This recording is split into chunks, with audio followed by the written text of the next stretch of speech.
Hi there folks, and welcome back to the channel for another look at some of the best map mods for Project Zomboid of recent weeks. We'll take a stroll through each of the maps in question, give you a little tour of the area, and show you exactly where they're located on the vanilla map where applicable. If you want to give any of the mods in this video a try for yourself, there will, as always, be a link in the description to a full mod collection, and if you enjoy the video, be sure to drop a like and subscribe for more videos just like this one. Okay, so let's kick things off nice and strong with a map mod that's actually come from the Spanish-speaking community within Project Zomboid. This is Madria Evolution, and if you're thinking this sounds just a tad familiar, you could be right, because the original Madria was released in December of 2023, but since then the creator has been incredibly busy and has expanded the map's size by some frankly huge proportions. Madria is now a fully fleshed out city located at the crossroads directly south of Muldraw. Despite using absolutely zero tile packs to keep your mod list light, the map features some pretty cool points of interest, such as a sizable military headquarters complete with sentry towers and large hangars, impassable roads jammed up with car wrecks, and some residential areas featuring multiple structures fit to be the perfect safe house for post-apocalypse survivors. Simply put, this is a great choice for individuals looking to keep the vanilla feel of the game and still have some accessible places to explore. Okay, so probably the most popular spawn location in Project Zomboid is Rosewood, and there's a lot of reasons why that's the case, from the lower zombie populations, access to great looting spots, or the fact there's a range of easy to convert safe houses available within the area. That said, one thing that it has never really had is easy access to a body of water. With the artificial lake at Rosewood mod, that problem is well and truly solved. It's a modest map which does little more than add a lake with a couple of buildings around it, most notably a fishing and tackle store that should give you the chance to stock up on necessary supplies before going fishing for the evening. Keep in mind that if you do decide to run this mod, it will remove the two buildings just at the southeast corner of Rosewood at the end of a dirt trail, and I know some people like to safe house here, so just make sure you aren't one of those people before you go inserting this mod into a playthrough. No tile packs with this one either, as you'd probably expect, so we're still keeping that mod list pretty light. Alright, so we've had a larger map and we've had a smaller one. How about we look at some military options next? I've actually got 3 maps to cram into this section that will each offer their own challenges with plenty of rewards for firearms enthusiasts if those challenges can be bested. Let's start with Fort Lloyd, located just to the west of the main road connecting Muldraw and West Point. Now, this one stood out to me because it does way more than just be that average military base map that most of its brothers and sisters end up being. There are 5 tile packs needed for this one, but the modder makes great use of them and builds in some unique sights to see, some darker than others. This includes a nearby electrical substation that I would guess is powering the military base, the heavily guarded main entrance complete with an imposing statue, and last but by certainly no means least, multiple mass graves that have been used to dispose of a horrifying amount of bodies. All to say, this is far more than your average military complex and is as challenging as it is unique. And speaking of unique, our next military location is the Oil Rig military base, placed just to the east of Riverside, and as the name suggests, it's definitely got something different about it. On land, there's a small military camp formed around a harbour filled with shipping containers, bunkers, and plenty of military surplus loot to be had. On the water, there's a full-blown, multi-story oil rig that has been converted by the military and offers a very cool point of interest to explore while you're stocking up on ammunition. My only real gripe with this one is that it doesn't seem to really connect with the existing map properly, in that there's no road that links up with the existing map to make this more accessible. Thankfully, it's not too far from the road itself. Quick mention here, this map also seems to come from a Spanish-speaking modder, so I guess that community has just been really active recently. It's awesome to see, and they've been churning out some great maps. Last of our 3 military map mods is the OverWatch bunker complex, located directly west of Muldraw, but just be aware that this one is supposed to be a hidden compound and as such isn't shown on the map.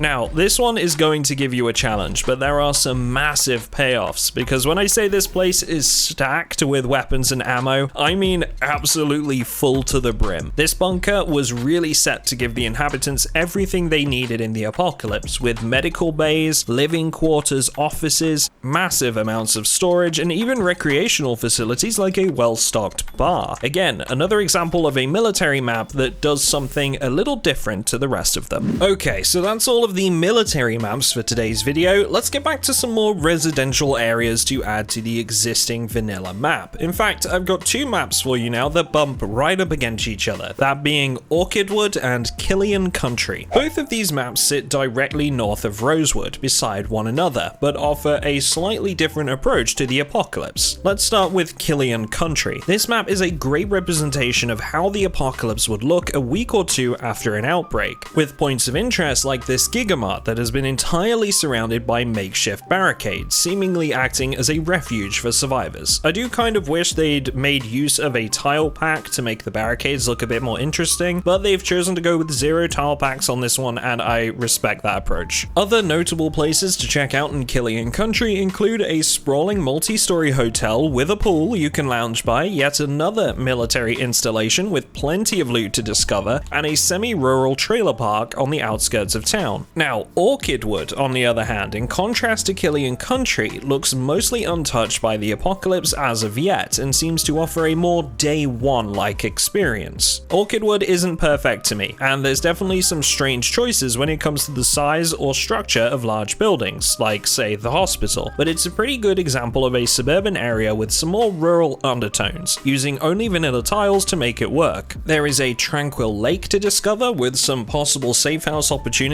nearby, and what looks to be a logging company that has been transformed by the military. Not the most standout option in this video, but it fits nicely beside Killian Country and expands an area of the map that is otherwise rarely visited. Alright, so far in this video we haven't actually left Kentucky and have stuck entirely to maps that add to the existing vanilla one. Let's change that with this next modded map called Project Underground. Now, this may already be looking pretty familiar to some of you, and that's because there was a map I'd covered in a previous video called Metro that was still in development, but unfortunately it seems development has now stopped on this map and a new modder has come forward with Project Underground to try and take the reins. You'll be able to explore a full network of underground subway stations in this map, of which the modder has provided a handy map on the workshop page to give you a rough idea of where you're heading next. Now, you might think the options are pretty limited with a map like this, but each station is different, and along the way you're going to discover things like abandoned trains and makeshift camps made out of abandoned areas of the subway. It's not a finished map and is still under development, but it's definitely one to keep an eye on if you like to challenge yourself with something different to the usual in Project Zomboid. Finally, just a quick note with this map that you will need several tile packs for this one, so keep that in mind when creating your mod collection. Back to the vanilla map now for the last two map mods in this video, starting with one that I think will make for a cool safe house for anyone that enjoys messing with vehicles in Project Zomboid. This is Carone Garage, and is named as such after the VHS tapes you can find in the game featuring a couple of dudes making modifications to their vehicles and having fun doing it with their own TV show. This map was designed to help Fred and Jimmy's legacy live on after the apocalypse by becoming the optimal safe house for survivors with a need for speed. As you'd expect, this isn't a very large map. It's located just to the west of Riverside and has 3 buildings, including the main safe house and a couple of workshops for vehicle maintenance and filming. You'll also have a nifty little racetrack right outside on your front doorstep, which is a nice touch if you want to take your car for a spin. Now, I'd have liked to have seen some tile packs used here because I know there's actually some tire walls and stands for spectators that might have fit nicely here, but all the same, it's a very cool little map that offers a great safe house to call your own. That brings me nicely to the last map in today's video, and as usual, I've tried to save the best till last in the form of Wit Lake. This map is located just south of the crossroads below Muldraw, and is surprisingly the first map this modder has created. Now, I say surprisingly because if this wasn't mentioned in the description for the mod, I'd have assumed this was the work of an experienced team. They've used just 3 tile packs and have made fantastic use of every single one, making unique decorative choices from the furnishings of residential homes to give them a brand new look, all the way to how they approach bodies of water to place new vegetation around the edges and really sell that setting.